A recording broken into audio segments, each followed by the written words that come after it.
nosotros no aceptaremos la exclusión de nuestro pueblo de ese derecho. Mr. Gorbachev, tear down this wall.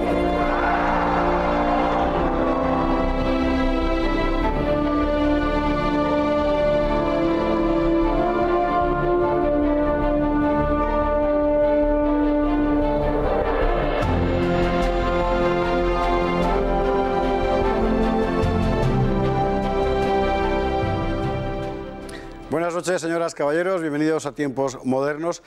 Más o menos por estas fechas, 25 de febrero del año 57, ocurría en España un acontecimiento fundamental. Franco montaba su octavo gobierno y fue fundamental por lo siguiente: a partir de ese momento la faz de España cambió. ¿Tiene usted más de 60 años? Bueno, pues usted fue protagonista directo de un momento histórico importantísimo, el gran salto adelante de España, la era del desarrollo. Nada volvió a ser en España lo que era, y fue de esta manera. Hace ahora 60 años, el 25 de febrero de 1957, Francisco Franco formaba su octavo gobierno, que será uno de los más largos del régimen, más de 5 años, y que protagonizará el espectacular salto económico del país, el mayor periodo de crecimiento de toda la historia de España. Nuestra economía había salido gravemente dañada de la guerra civil y sobre todo de la Segunda Guerra Mundial por el bloqueo comercial extranjero. El régimen se centró en una política de recuperación autárquica que dio sus frutos, pero con expectativas muy limitadas. Las cifras generales a principios de los años 50 no eran malas: reducción de la mortalidad infantil en un 41%, aumento en 12 años de la esperanza de vida de los 50 en 1935 a los 62 en 1950, crecimiento sostenido de en torno al 3% en los años 40 y del 5% en los 50, desaparición del racionamiento en 1953, desaparición de las muertes por hambre. El problema estaba en una economía colapsada, cerrada sobre sí misma y con un coste enorme para el Estado. La política social falangista había implantado conquistas como los subsidios familiar y de vejez, el seguro obligatorio de enfermedad, vacaciones pagadas, etc., además de la enseñanza primaria obligatoria y gratuita y una vasta promoción de vivienda. Pero eso costaba dinero y el país daba de sí lo que daba.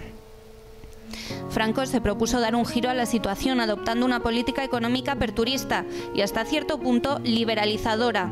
Sus cerebros fueron hombres de la familia católica del régimen: López Rodó y Navarro Rubio, protegidos directamente por el vicepresidente Carrero Blanco, así como el industrial catalán Pedro Gual.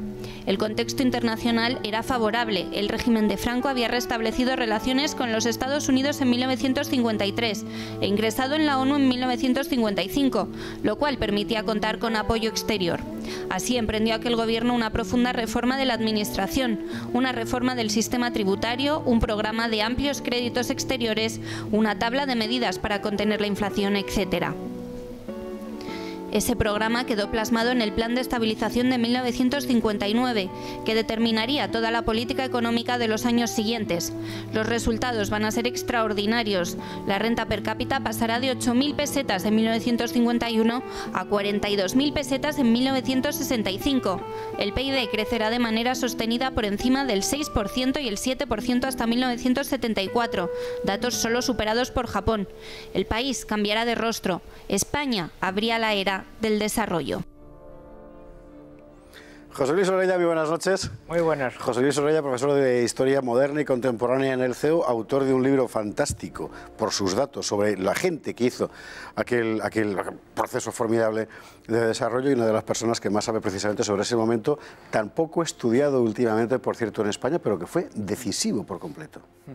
No, desde luego hay un antes y un después, ¿no? O sea, no podemos explicar ni hablar de la sociedad en la cual estamos viviendo siendo hijos precisamente de esa época, ¿no? O sea, el desarrollo es el momento, el periodo en que a nivel de vida va a situar la sociedad española fuera de ese proceso de subdesarrollo y a unos niveles equivalentes a la Europa occidental, ¿no? Y el que ahora nos podamos mirar de tú a tú con cualquier ciudadano de Europa como un país europeo sin ningún tipo de problema es una sociedad que fue equiparada en aquel momento con el sacrificio de aquella generación de españoles. Unos dicen que Franco lo hizo porque no tenía más remedio, porque el país estaba hecho un desastre.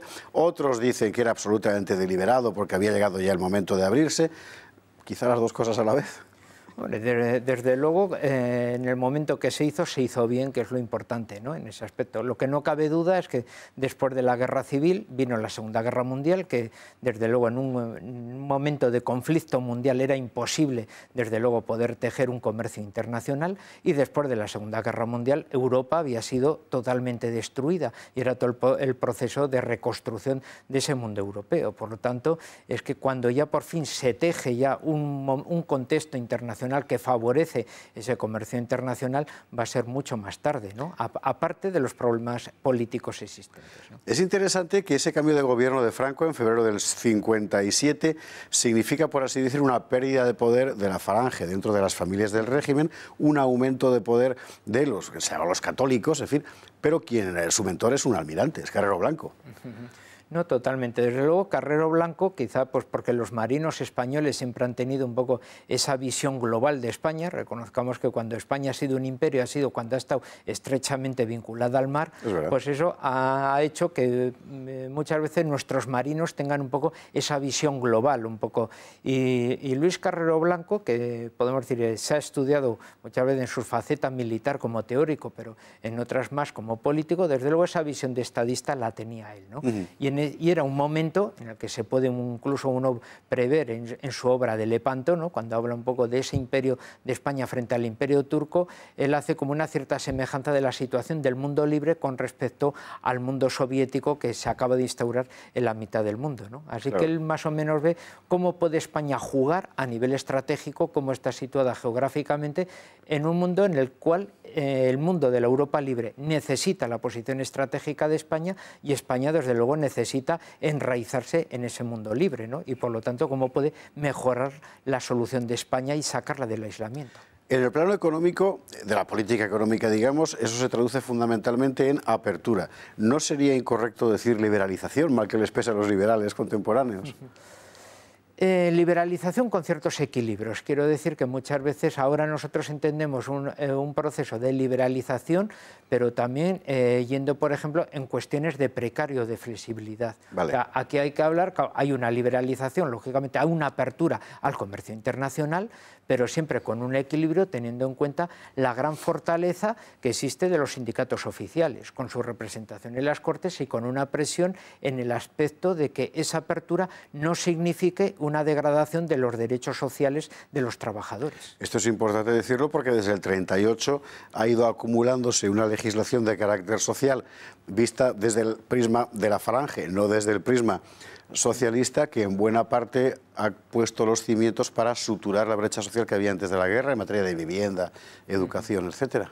Sí, por ejemplo, pues ahora que puede estar un poco de moda, lo que serían los inmuebles o las propiedades de una familia no podían ser embargadas en caso de desahucio, ¿no?, por ejemplo, ¿no?, una pequeña muestra de ello. Interesante. Ese aparato legislativo, que es propiamente, valga el término, en fin, socializante, valga el término, va a permanecer intacto en la fase siguiente prácticamente, ¿no? No hay cambios significativos. Ahí es, o sea, la cuestión de los trabajadores, desde luego no va a haber en ese sentido ninguna merma. Hay que tener en cuenta que los sindicatos tienen una fuerte representación y un tercio de los representantes en esas Cortes son gente vinculada a los propios sindicatos. Incluso muchos de los ministros forman parte de ellos, ¿no?, como el propio Navarro Rubio, que ha desarrollado su carrera política dentro de los sindicatos. Navarro Rubio, Ullastres, López Rodó son los nombres fundamentales que bajo el manto de Carrero Blanco van a emprender este giro. Son gente del régimen absolutamente. Navarro Rubio es excombatiente además. Sí. Él era comandante jurídico de regulares y por eso había participado incluso de uniforme y se le puede ver en muchas de sus fotografías de uniforme precisamente. Alberto Ullastres, que es quizá la persona con más apolítica en el cual se le desarrolla, porque es el primero que va con camisa blanca en todas las cuestiones. Claro, Franco como militar lo primero que solicita cuando ve las críticas dice, bueno, páseme su ficha militar si la tiene. Claro, tenía 4 condecoraciones en la guerra, claro. Así, precisamente por su heroicidad. Lo que pasa es que terminada la guerra, él vuelve a sus estudios, vuelve a su carrera económica y ya está. Y él no había ejercido una política de forma activa, pero sí que había participado en ese aspecto y demostrando su valentía. Es importante la participación en este nuevo plan de país de la industria catalana. Ahí está. Es una cosa llamativa. Es una cosa llamativa y además que siempre van a tener su cupo, ¿no? O sea, siempre va a haber ministros catalanes formando parte del gobierno y casi siempre, desde luego, en el ámbito económico, ¿no? Y desde luego, en los futuros planes de desarrollo, la presencia catalana va a ser fundamental.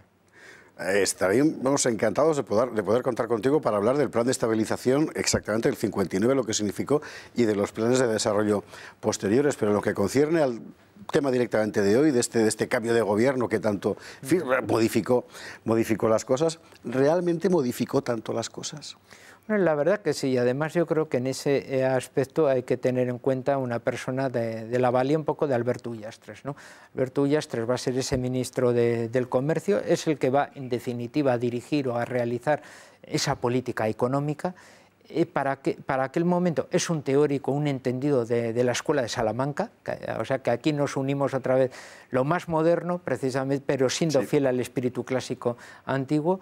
Y es un antes y un después porque permite, podemos decir, devaluar la peseta, permite realizar, podemos decir ya, un comercio con diferentes aspectos y sobre todo intentar abrir España a aquellos ámbitos con los cuales se ha fomentado unas relaciones estrechas a niveles culturales, países hispanoamericanos, países árabes, y en los cuales España puede aportar. Por ejemplo, países árabes, que es algo muy sencillo. Los árabes producen petróleo, vale, la tecnología la pone Estados Unidos, pero ¿quién lleva el petróleo, por ejemplo, a Occidente? Claro, España es la que tiene una tecnología naval por su historia y por su tradición, ¿no? Entendido. Es impresionante y además digamos que desarma la tesis oficial, por otra parte bastante absurda, de que esto salió bien a pesar de Franco.